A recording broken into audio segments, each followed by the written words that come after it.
Welcome to Fox TV News, where everything is true. Prince William defends UK royal family against racism claims. Prince William on Thursday defended Britain's royal family against accusations of racism made by his brother Prince Harry and sister-in-law Meghan, saying the royals are very much not a racist family. In comments made during a visit to an East London school, William became the first royal to directly address the explosive interview broadcast Sunday in the US that his brother and the Duchess of Sussex gave to Oprah Winfrey. Buckingham Palace sought to respond to Harry and Meghan's allegation of racism and mistreatment in a 61-word statement, but it has failed to quell the controversy. William, second in line to the throne after his father Prince Charles, says he haven't yet spoken to Harry in the aftermath of the interview, but I will do. Harry and Meghan's comment have rocked the royal family and touched off conversations around the world about racism, mental health, and even the relationship between Britain and its former colonies. Those tensions have also built as the public waited to see how the royal family would respond. Meghan, who is biracial, said in the interview she was so isolated and miserable as a working member of the royal family that has had suicidal thoughts. She also said Harry told her there were concerns and conversations by the royal family member about the color of her baby's skin when she was pregnant with her son Archie. Royal comments raise race issue in Commonwealth nations. In countries with historic ties to Britain, allegations by Prince Harry and Meghan that an unnamed member of the royal family had concerns over how dark their baby's skin might be have raised a thorny question. Do these nations really want to be closely connected to Britain and its royal family anymore? It was expected the interview would expose more rift in the royal family. Now it seems to be risking divisions within the family of the Commonwealth and association of 54 countries, most of them former British colonies held together by historic ties. For decades, Queen Elizabeth II has been the driving force behind the Commonwealth.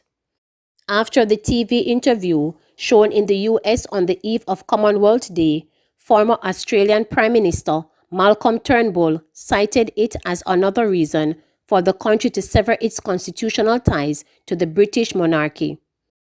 After the end of the Queen's reign, that is the time for us to say, okay, we've passed that watershed, Turnbull told Australian Broadcasting Corp.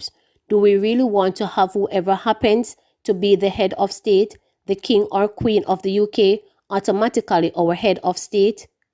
The value of the Commonwealth has been debated before, with critics questioning if countries and people once colonized and even oppressed should remain in such an association with a former colonizer. Its stated aim is to improve international relations, but Britain's relationship with the members has been clouded by diplomatic missteps and the legacy of the empire. In a speech to mark Commonwealth Day on Monday, the Queen spoke of the spirit of unity. Charismatic royals like Harry and Meghan have been deployed into the past of Commonwealth-related events with young people, businesses, and volunteer groups. But their interview this week opened our eyes further on the merits of the Commonwealth, wrote Nicholas Sengoba, a newspaper columnist in the former colony of Uganda. He cited unresolved issues in his country related to the abuses of colonialism and questioned whether the heads of Commonwealth countries should still be proud to eat dinner with members of the British royal family, considering the accusations. Meghan, who is biracial, had said in the interview that an unidentified member of the family had raised concern about the color of her baby with Harry when she was pregnant with her son, Archie, and that the palace failed to help her when she had suicidal thoughts. Buckingham Palace said Tuesday the allegations of racism by Harry and Meghan were concerning and would be addressed privately by the royal family. Reaction to the interview was especially fierce in Africa. It was encapsulated by one Twitter user in South Africa who wrote, "It's Britain and the royal family. What did you expect? They oppressed us for years." Meghan and Harry traveled to South Africa in 2009, where their impending split with the royal family became clearer and they even spoke of possible living in Cape Town.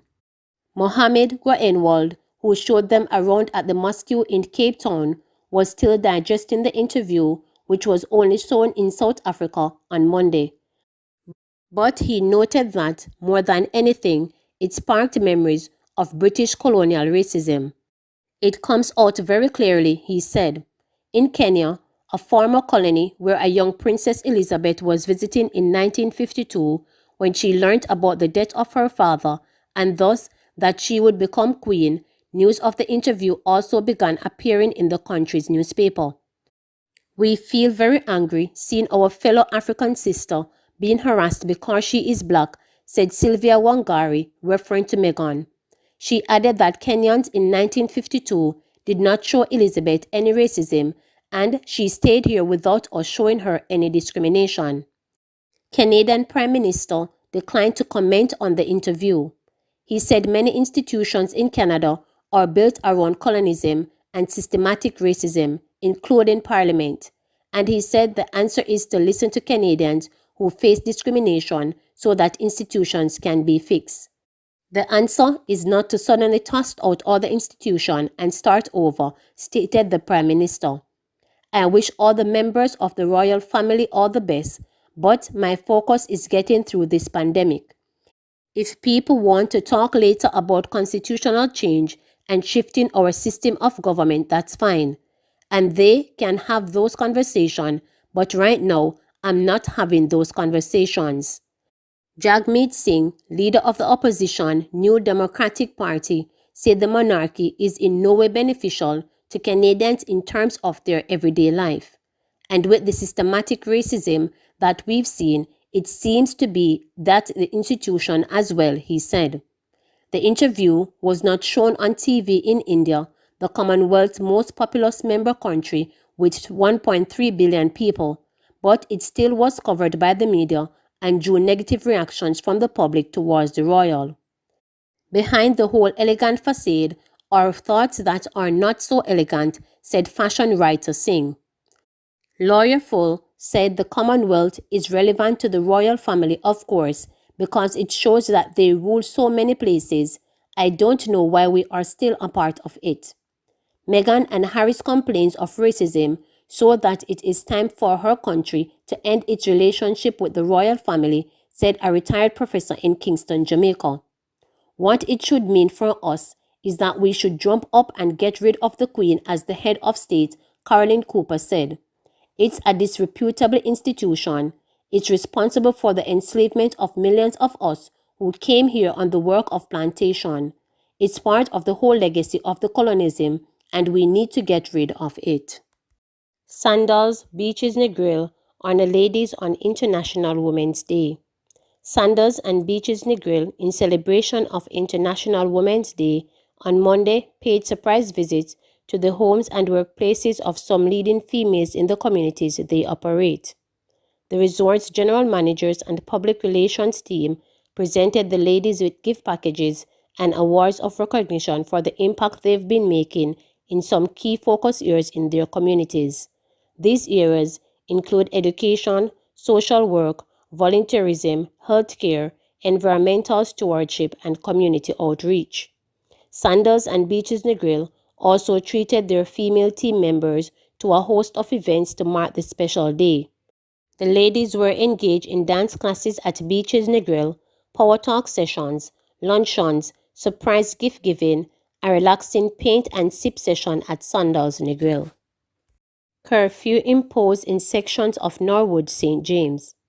A curfew has been imposed in sections of Norwood in St. James, effective from 6 p.m. on Wednesday, March 10, and will remain in effect until 6 p.m. on Saturday, March 13. The boundaries of the curfew are as follows. North, along Bottom Road from a bar painted in brown, continuing onto Hogan Lane to the intersection with Hendon Norwood Main Road. East, along Hendon Norwood Main Road from the northern boundary, continuing past Columbia Square to Garvey Square. South, along East Side Main Road from the eastern boundaries to Dakotone Square, continuing approximately 200 meters along an imaginary line to the intersection with Top Road. West, along an imaginary line about 100 meters from the southern boundaries to the bar painted in brown along Bottom Road at the northern boundaries. During the hours of curfew, all persons within the boundaries are required to remain within their premises unless otherwise authorized in writing by the ground commander. Guard remanded in garbage dispute murder case faces more charges. One of two persons who were shot and injured in a dispute over garbage in which one woman was killed in Carlton Mountain in Claremont, St. Anne last week remains in critical condition in hospital. The development was revealed when Leroy Martin, the 56-year-old man charged with several offenses related to the incident, appeared in the St. Anne Parish Court on Monday. Martin, otherwise known as Biggie, a resident of Carlton Mountain, has been charged with the murder of Navaji Agree. In addition, he has been charged with 2 counts of wounding with intent and also illegal possession of firearm and illegal possession of ammunition, all stemming from the shooting of the 2 other persons during the incident. A bail hearing for the accused did not get underway as scheduled due to prosecutors indicating that additional charges are pending against him. Further, a statement is yet to be collected from one of the complainants, a female, due to her being hospitalized in critical condition. The other injured person has been released from hospital. As a result of the developments, the accused man was remanded in custody until March 29. It was reported that on Tuesday, March 2nd, at about 11 a.m., Martin and his neighbors, including Gray, got into a dispute over garbage that had been scattered by their dogs. The incident reportedly infuriated Martin, and an argument developed between him and Gray, along with other occupants of her household. Martin reportedly left and returned with a gun, with which he opened fire, hitting Gray and 2 others. He then fled the scene. The wounded persons were assisted to the hospital, where Gray died. The other persons were admitted for treatment. Martin was later arrested and was charged after a question and answer interview in the presence of his attorney. Gunman killed by licensed firearm holder on Mannings Hill Road. The police are investigating the circumstances surrounding the fatal shooting of a man and the seizure of an illegal firearm by a licensed firearm holder on Mannings Hill Road in St. Andrew on Tuesday. The deceased man has been identified as 36-year-old Mark Chang of a Spanish Town, St. Catherine address. The police reported that about 2:10 a.m., Chang was observed behaving menacingly close to the intersection of Whitehall Avenue and Mannings Hill Road. From among the persons on hand, he was reportedly berated about his actions by the licensed firearm holder, who is believed to have suspected that Chang was armed. It is further reported that Chang ignored pleas for him to contain himself before he left the scene. Minutes later, he returned and continued to behave boisterously before brandishing a handgun and firing several shots at the licensed firearm holder. The police said the firearm holder managed to take evasive action and return the fire, killing Chang on the spot. The gun that he had in his possession was seized and handed over to the police. Tanaya Yard 9 night for Bunny Wailer. Fans of reggae star Bunny Wailer have been asked to participate in a virtual candlelight vigil to celebrate the life of a legendary music icon during a special Tanaya Yard 9 night on Thursday. It's a prayer for Bunny Wailer's peaceful ascension. We are asking all and sundry to light a white candle. It would be a tea light candle or any white candle of your choosing, and pray for Jabi as he transfers to higher ascension into the unknown world, Carl Livingston, Jabi's older brother, noted. He is now in conscious form and radiating a peaceful light free from the denseness of human form. So, with this transformation, we assist in his travel with our own light and prayers. May he be received well, as above so below. In the meantime, Bunny Wailer's fans can take pictures and tag it to the Bunny Wailer's IG page, hashtag Bunny Wailer Archives, or Facebook page, Never Livingston, on Thursday to help create an interactive experience. Fans can also beat drums and pot covers and play their favorite Bunny Wailer songs during the virtual 9 nights, We will post the videos on his Facebook and IG pages, entertainment executive and Bunny Wailer's manager business partner Maxine Stowe said. 9 Nights, also known as Dead Yard, is an extended wake that lasts for several days with roots in African religious tradition. During this time, friends and family come together to the home of the deceased and share their condolences and memories while singing hymns and eating food together. The COVID-19 pandemic has put a stop on all gatherings over 10 people, and Prime Minister Andrew Holness has placed a ban on funerals and burials for 2 weeks beginning March 7 through to March 22. The number of total confirmed cases has almost doubled in the first 2 months of the year in Jamaica. It has risen around 4-fold in Cuba, 8-fold in Barbados, and around 10-fold in St. Lucia and St. Vincent and the Grenadines, according to Oxford University Our World in database. This is a particularly challenging time for the world, but we still want to honor the memory of Jabi, Stowe said. Bunny Wailer died on March 2nd. The legendary icon, whose real name was Neville Livingston, had an illustrious career that spanned a few 7 decades. He was the last surviving member of the original Wailers that included Bob Marley and Peter Tosh. After leaving the Wailers in 1974, after the one true Wailer tour of England and the United States, Bunny embarked on a solo recording career that established him as one of the most compelling voices in reggae. Wailer launched his own label, Solomonica, in the early 70s, and his 1976 solo debut, Black Heart Man, considered one of reggae's magnus opus, set the stage for other masterpieces, such as the next 2 albums, Protest and Struggle, which featured strong Pan-African themes.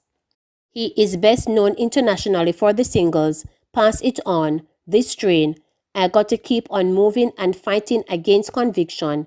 He also wrote and produced Marcia Griffith's pop hit Electric Boogie. Funeral ban could result in grave workers getting grants from government. The government is looking to provide grants to grave diggers and vault builders to offset the financial difficulties they are likely to face because of the ongoing ban on funerals nationally. Minister of Local Government and Rural Development Desmond McKenzie said this in one of the proposals that are being discussed with members of the funeral industry. He said discussions would continue later this week as the government seeks to find a middle ground to appease members of the industry who have been upset about the ban which took effect on Monday. We are considering providing financial grants to those persons who will be affected because of the ban that has been placed on burials over the next 2 weeks. This grant will be provided to those who are responsible for the construction of the graves, digging of the graves, and the building of the vaults, once we have agreed on, said McKenzie. In a press conference on February 28, Prime Minister Andrew Holness announced that the government would ban funerals from March 8 to 22 as part of the effort to stem a rapid spike in COVID-19 cases on the island. He said the government would allow those funerals that were already planned for between the times of the announcement and when the ban would take effect, with no more than 10 mourners relative to each funeral. Meanwhile, according to McKenzie, the government is also looking at a proposal to bury or cremate bodies that are in advanced stages of decomposition, as well as those that have been recommended for immediate burial by health authorities. He said the government is also scrutinizing a proposal to bury or cremate the bodies of indigents in state care. Major changes to PEP examination format and content this year. There are to be major changes to the 2021 sitting of the Primary Exit Profile PEP examination following concerns raised by school principals and the Jamaica Teachers Association JTA about the unpreparedness of many students who have been away from the classroom for the better part of the year. The changes, which was discussed with principals during a virtual meeting on Monday, are also to take into consideration the surge in COVID-19 cases on the island since February, which has led to tighter restrictions under the Disaster Risk Management Act. Based on the discussions, the ability test that was scheduled for March 25th has been rescheduled to May 26. The Ministry of Education has also taken a decision to scrap the performance task exam and the curriculum-based tests. As a result of the changes, primary school leavers will be placed in high schools based on their scores on the ability test, which will be combined with their 2019 Grade 4 primary exit profile scores. Monday's meeting also discussed other possible changes to the PEP. President of the JTA, Jasford Gabriel, warned on the weekend that thousands of students were not ready to sit the PEP this month. Gabriel, speaking during an interview, said the difficulty facing both students and administrators is that several hundred primary schools have not been certified to resume face-to-face classes by the Ministry of Health and Wellness since learning institutions were shuttered on May 13 last year, 3 days after the island confirmed its first case COVID-19. Since then, limited face-to-face classes resumed last October with 17 primary and high schools. The number increased to over 300 in the ensuing months as more institutions were certified as being safe to reopen by the Health Ministry. But that was done before February 28, when Prime Minister Andrew Holness announced that both public and private schools will be closed to all students except those at the grade 6, 11, 12, and 13 levels who are preparing for exit examinations, including PEP. Gabriel is worried that thousands of students without an electronic device or internet access over the past year will be unprepared to sit the normal PEP exams. Our checks show that we will still have 300 primary schools that have not been given approval by the Ministry of Health to reopen for face-to-face classes, and it is expected that these students will be sitting the same exam as the other students who've been out to classes. We have students who have not been in school since March last year, a huge number of them, said Gabriel, adding that some school administrators are now taking a gamble.